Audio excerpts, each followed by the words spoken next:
மாவட்டத்திற்கு கடந்த 22/10/2025 அன்று அதிமுக பொதுச் செயலாளரும் தமிழகத்தின் முன்னாள் முதலமைச்சரும் சட்டமன்ற எதிர்க்கட்சித் தலைவருமான புரட்சித் தமிழர் எடப்பாடியார் தஞ்சாவூர், திருவாரூர், நாகை மாவட்ட பகுதிகளில் நேரடி நெல் கொள்முதல் நிலையங்கள் மற்றும் மழையினால் பாதிக்கப்பட்ட நெற்பயிர்களை பார்வையிட்டு ஆய்வு மேற்கொண்டு விவசாயிகளிடம் குறைகளை கேட்டறிந்தார்.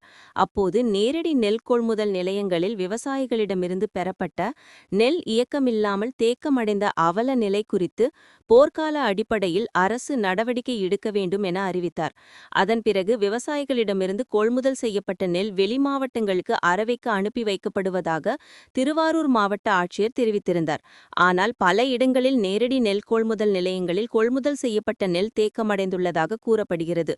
மேலும் திருவாரூர் அருகே மணக்கால் பகுதியில் உள்ள நேரடி நெல் கொள்முதல் நிலையத்தில் சுமார் 4000 நெல் மூட்டைகள் இயக்கமில்லாமல் அடுக்கி வைக்கப்பட்டுள்ளது. வேகன் இல்லாத காரணத்தினால் நெல் மூட்டைகள் தேக்கமடைந்துள்ளதாக சுமை தூக்கும் தொழிலாளர்கள் கூறுகின்றனர். மேலும் மணக்கால் பகுதியில் சில இடங்களில் குறுவை அறுவடை நடைபெற்று வருவதால் மணக்கால் பகுதியில் உள்ள நேரடி நெல் கொள்முதல் நிலையத்தில் விவசாயிகள் அறுவடை செய்த நெல்லை கொட்டி வைத்துள்ளனர். செய்திகளை உடனுக்குடன் தெரிந்து கொள்ள லைக் பண்ணுங்க, ஷேர் பண்ணுங்க, சப்ஸ்கிரைப் பண்ணுங்க, மறக்காம கமெண்ட் பண்ணுங்க.